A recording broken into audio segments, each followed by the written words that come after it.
সেটা হচ্ছে গতকালকে রাত্র প্রায় 10:30টার সময় বিশ্রামগঞ্জ থানাতে বিশালগড় এলাকার একজন ছেলে, নাম হচ্ছে আপনার গণেশ চক্রবর্তী। ও আমাদের থানাতে যায় এবং জানায় যে ওনার বাবা, যার নাম নারায়ণ চক্রবর্তী, উনি নাকি সন্ধ্যা 4টা-4:30টার দিকে আমাদের বিশালগড় থেকে ওনার রিলেটিভের বাড়িতে যাবে বলে বাড়ি থেকে বের হয়েছে। এবং উনি ওনার ছেলেকে ফোন করে জানায় যে 6টা-7:30টার দিকে ওনাকে বিশ্রামগঞ্জ থানা অন্তর্গত পদ্মনগর এলাকা থেকে একজন ট্রাইবেল মহিলা এবং ট্রাইবেল পুরুষ লোক ওনাকে চোখ বেঁধে কিডন্যাপ করে নিয়ে গেছে, এরকম আমাকে অভিযোগ করে।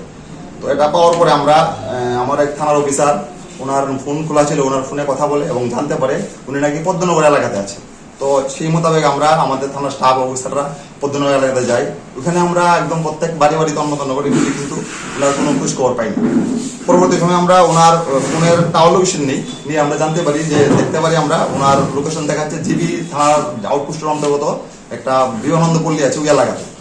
তো সেই মোতাবেক আমরা বিবেকানন্দ পল্লীর আমাদের জিবি আউটপোস্টের স্টাফ পাঠাই, কিন্তু তারা রাত্রে গিয়ে কোনো সুরাহা করতে পারিনি, ওনাকে পাইনি। তো আজকে সকালবেলা পুনরায় আমরা ওনার লোকেশন নেই এবং জানতে পারি উনি আমাদের জিবি আউটপোস্টের আন্ডারেই একটা জায়গাতে আছে, এটা আউটপোস্ট থেকে প্রায় 2 কিলোমিটার আরো আগে।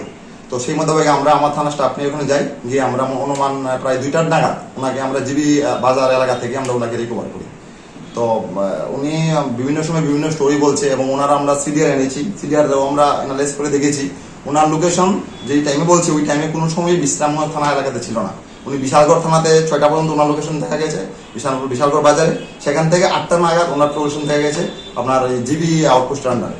তো ওনার কথার মধ্যে অনেক অসঙ্গতি আছে। তো আমরা এই ব্যাপার নিয়ে একটা তো ইনকোয়ারি করছি, আর এখন আপাতত ওনাকে ইনকোয়ারি আমরা হ্যান্ড ওভার করে দেবো ওনার বাড়ির লোকের কাছে। মূলত এটা একটা গল্পের নাগাদ উনি তৈরি করেছেন, যে আমাদের যে এভিডেন্স এবং ওনার যে বলছে ওটার মধ্যে এরকমই মনে হচ্ছে যে কোনো একটা কাহিনী উনি বানিয়ে বলছে।